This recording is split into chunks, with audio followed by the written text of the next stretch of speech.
अन्ना साहब और मैं ब्राजील गए थे अटल जी के समय, ये मंत्री थे तब राम नाईक जी के साथ। तब मैं एग्रीकल्चर में, हमारे किसान आत्महत्या कर रहे थे और इसलिए हमने तब मिशन के रूप में ये काम किया।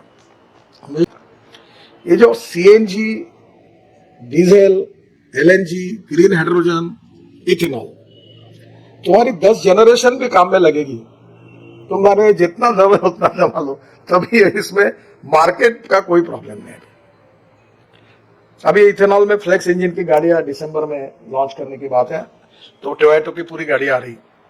और कल ही मैं गया था सियान के कार्यक्रम में, तो सबके टू व्हीलर्स, होंडा का, सबके, मारुति सुजुकी के, सब फ्लेक्स इंजन है। अब जब पेट्रोल के जगह पर इथेनॉल अगर 100% यूज होगा और उसमें 40% अगर इलेक्ट्रिसिटी तैयार होगी और वो 25 रुपए लीटर पेट्रोल का भाव आएगा, तो मार्केट में मार्केटिंग करने की आवश्यकता ही नहीं है। अभी हाइड्रोजन की कीमत, कल मैं कोशिश कर रहा था, मैं कोशिश कर रहा हूँ सीवेज वाटर और सॉलिड वेस्ट को सेग्रीगेट करने के लिए रूफटॉप सोलर, पानी फुकट में, और ऊपर में रूफटॉप में सोलर 2 रुपया 40 पैसा ही नहीं। और जनरेटर सेट अभी क्लोज करने मुझे ही दिया है पूरा 100% इथेनॉल में। और इथेनॉल का अभी एक हुआ है, 2 चीजें आपको मैं बताना चाहता हूँ, और वो जो रामकृष्ण जी कोऑर्डिनेट करी है कि इथेनॉल की जो एवरेज है, in 1 litre of petrol equal to 1 litre 300 ml of ethanol. तो मैंने इंडियन ऑयल को, राम कुमार जी इनको और मिनिस्टर साहब को, इनको पता है, वो रशिया से साइंटिस्ट बुलाए, तो बुलाकर मैंने उनका प्रेजेंटेशन मेरे घर पर पेट्रोलियम सेक्रेटरी, मिनिस्टर वैद्य साहब और राम कुमार जी इनको दिया। तो मुझे उन्होंने ये कहा कि sir it's a very fantastic idea, पर ये संभव नहीं है। तो मैंने हिंदी में उनको कहा गाजर की पूंगी है, देखो, चाय पिलाओ इनको, देखो, टेस्टिंग करो, होगा तो ठीक है, नहीं तो खा लो, छोड़ दो विषय को। पर 3 महीने के बाद उन्होंने मुझे रिपोर्ट दिया कि वो सक्सेसफुल है, और अभी उन्होंने एक्सेप्ट किया और ARAI में टेस्टिंग शुरू है। तो इथेनॉल का एवरेज और पेट्रोल का एवरेज सेम हो गया, तो इकोनॉमिक वाइबिलिटी है। इथेनॉल का रेट 60 रुपए, पेट्रोल का 120 रुपए, तो मार्केटेबिलिटी में कोई प्रॉब्लम नहीं। आपको कैसा इथेनॉल देना, क्या देना, ये पेट्रोल मिनिस्टर में करना पड़ेगा। वैसे गैस की पोजीशन ही यही है। कितना इंपोर्ट करती है? 24 बिलियन मेट्रिक टन। तो जो फिलहाल जो LNG मिलता था उसमें बहुत प्रॉब्लम है। अग्रवाल जी को पता है कि वो लोगों ने कभी, मुझे भी ऐसा, मैं मुंह छुपाने लगा, जिनको मैंने कहा कि तुम शुरू करो, तो और मैंने लोगों को कहा अपनी गाड़ियों को कन्वर्ट करो, तो गैस स्टेशन पर गैस ही नहीं, तो वो बेचारे क्या करें। तो ये एक प्रॉब्लम है। मेरा पहला सुझाव ऐसा है कि आप लोग ये इंटीग्रेटेड अप्रोच में जाइए, गैस बेचने के लफड़े में मत पड़िए। आप कंपनी को देंगे, कंपनी लेगी, नेचुरली वो उनका जो रेट होगा और मार्केट का रेट होगा, उसमें प्रॉफिट ऑफ मार्जिन में आखिर उनके भी एक्सपेंडिचर आने वाला है। तो पहली बात तो ऐसे है कि आप गैस स्टेशन भी आपका बनाइए, और दूसरा, truck, buses, car, tractor convert करने की किट्स अवेलेबल है।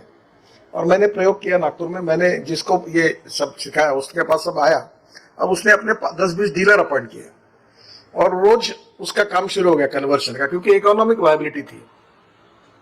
अब ये अगर नहीं आता यूक्रेन वॉर, तो वो इतना फास्ट हो रहा था कि कोई प्रॉब्लम नहीं।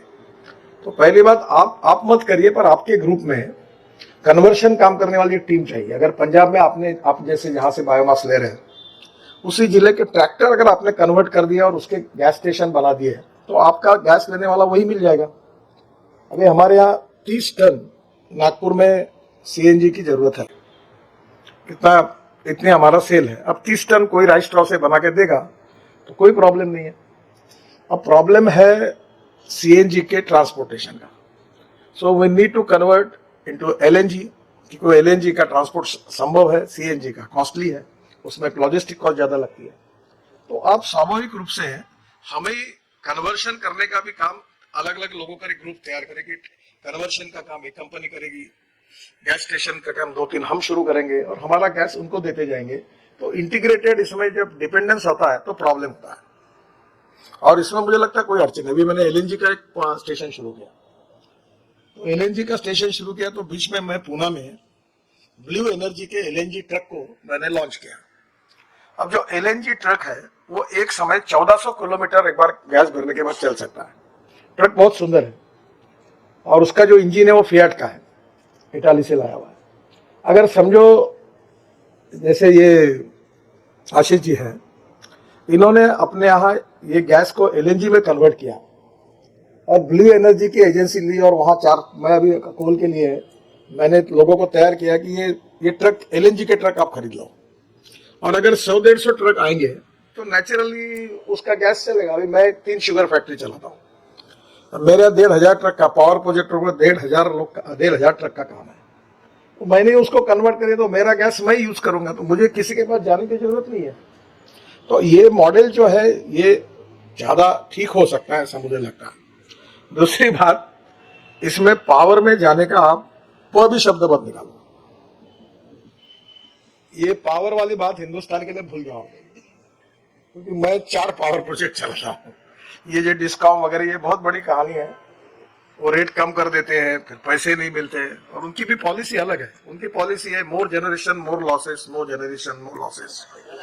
दूसरी उनकी पॉलिसी है कि बिजली सस्ते में, तो उनको कोई ग्रीन एनर्जी वगैरह से कोई लेना देना नहीं। वो बोलते 2 रुपए 60 पैसे भी सोलर मिल रही, तो इनको 6.5 रुपए भाव क्यों देना। तो दे आर नॉट वो ग्रीन होगा, वो कार्बन न्यूट्रल वगैरह, वो सब तुम्हारे भाषण के रिसर्च पेपर के पीएचडी के से उनको कोई लेना देना नहीं। तो गलती से पावर तैयार करने के लफड़े में अभी मत पड़ो, अभी तो भी 5-10 साल कुछ नहीं। दूसरी बात, मुझे लगता है ये गैस इकोनॉमी में कोई प्रॉब्लम नहीं, आप केवल इन बातों को तरफ इसमें आगे बढ़िए। और एक आखिरी में बात कहूंगा कि यहाँ ऐसा प्लेटफॉर्म बनाइए कि मैं अंग्रेजी का एक मैथमेटिक्स का इक्वेशन अक्सर लोगों को बताता हूँ कि ए नाम के व्यक्ति ने ए स्क्वायर काम किया और बी नाम के व्यक्ति ने बी स्क्वायर काम किया, the total work is a square plus b square. But when a and b comes together, thinks together and works together, a plus b bracket में स्क्वायर, इसका जवाब आता है a square plus b square plus twice ab. And this twice ab is a result of collective team spirit.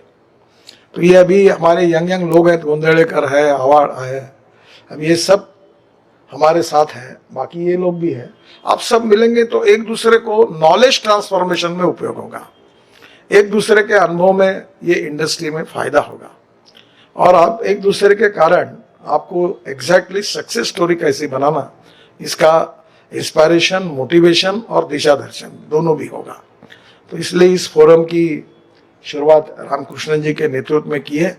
निश्चित रूप से government में जो कुछ करने का है उसमें मैं निश्चित रूप से पूरी मदद करूंगा, और ट्रांसपोर्ट मंत्री होने के नाते इसके स्टैंडर्ड्स वगैरह तो मेरे पास ही होता है, मैंने सब वैसे बना दिए। मैंने कहा कि ये हिंदुस्तान में ये हमारे लोग करते रहेंगे तो 10 साल तो स्टैंडर्ड बनाने जाएंगे। तो मैंने पूरे ब्राजील से, यूएसए से, यूरोपियन कंट्रीज के लगा ठप्पा, हो गए स्टैंडर्ड। ज्यादा से समय मत खराब, कोई वो हमारे से कोई कम स्टैंडर्ड के नहीं बनाने वाला। तो मुझे लगता है कि बाकी जो प्रॉब्लम है वो बिल्कुल रिजॉल्व हो जाएंगे। आप जरूर इसको बढ़ाओ, 200-300। अभी देखो वो कह रहे कि हम 100 इंडस्ट्री डालने के लिए तैयार है, तो वो क्या भगवे कपड़े पहनकर सन्यासी बन के थोड़े आए। जब इकोनॉमिक वायबिलिटी दिख रही है इसीलिए वो बोल रहे हैं। तो economic viability is there, market availability, market is available, raw material is available, now proven technology you have to select. और इसलिए निश्चित रूप से हम लोग इसका प्रचार करें और आगे